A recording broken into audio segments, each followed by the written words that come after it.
Malgré un climat digne d'un véritable été indien, les joueurs du SCO viennent de vivre un mois de septembre plutôt grisâtre. Symbole de ce voile nuageux qui trotte au-dessus de la tête des hommes de Jean-Louis Garcia, les 3 petits points pris sur 12 possibles au cours du mois précédent, avec en ligne de mire la rencontre qui les a opposés vendredi dernier au Racing Club de Strasbourg. Un match sans saveur qui s'est achevé sur un score nul et vierge de 0-0. Seul petit rayon de soleil au milieu des nombreux cumulus, les Angevins ont retrouvé face aux Alsaciens une imperméabilité défensive qui les fuyait depuis 6 rencontres. Aujourd'hui, on est en progrès par rapport aux soucis que l'on avait jusqu'à maintenant, c'est-à-dire de prendre trop de buts, de mal gérer le temps additionnel.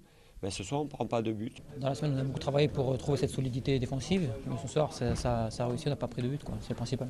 Faut-il voir un lien de cause à effet entre le retour du défenseur central Bruno Ekwelemanga et le fait qu'Angers ait réussi à garder sa cage inviolée?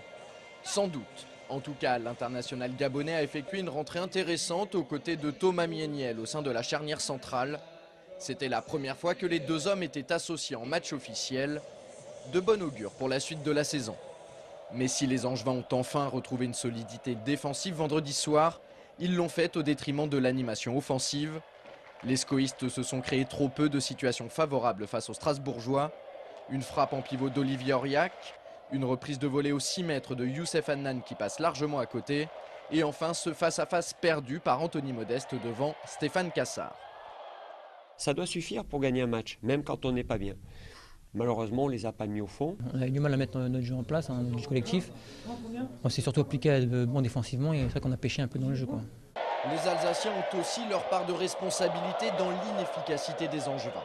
Ils étaient venus sur les bords de Maine pour se rassurer et ne pas perdre. C'est ce qu'ils ont fait en restant solides derrière. Sinon, sur le plan offensif, ils n'ont rien proposé ou presque. Ceci dit, Jean-Louis Garcia s'appuie sur une autre analyse pour expliquer le manque d'allant de sa formation. Regardez comment on joue. On a trop de joueurs importants qui ne sont pas là. Charles Diers, s'il fait sa rentrée à la mi-temps, il avait un entraînement depuis 19 jours, hier. On a Philippe Brunel qui est absent, qui est notre capitaine, quand même, notre pas de gauche, un des stratèges. On a Charbonnier qui était un joueur en grande forme, qui est absent. On a Serge Deblé qui est absent. On fait rentrer, on demande beaucoup au petit Manu Bourgault. On déplace les joueurs. Donc, ce n'est pas des excuses. Mais compte tenu de tout ça, aujourd'hui, je me satisfais de ce point. D'autant que l'équipe entraînée par Pascal Janin aurait pu bénéficier d'un pénalty sur cette action. Après, difficile de se faire une idée précise sur ces images, mais l'arbitre de la rencontre aurait pu siffler sur ce contact entre Karim Djelabi et Stéphane Pichot. Tant mieux pour les protégés du président Willy Bernard. Au final, les deux formations se sont donc quittées sur un 0-0 qui reflète la physionomie du match. Au classement, le SCO remonte de la 13e à la 11e place, mais n'avance pas beaucoup d'un point de vue comptable. Attention, les Angevins n'ont que 3 longueurs d'avance sur Sedan, premier relégable. On referme ce SCO News sur une note positive avec cette image d'Anthony Modeste.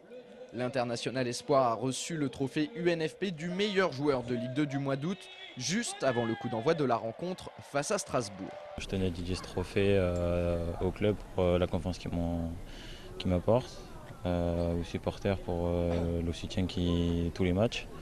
Et puis maintenant, je suis content de l'avoir. Maintenant, je vais essayer d'en ramener le plus possible. C'est tout ce que l'on peut souhaiter à Anthony, ainsi qu'au club d'Angers SCO.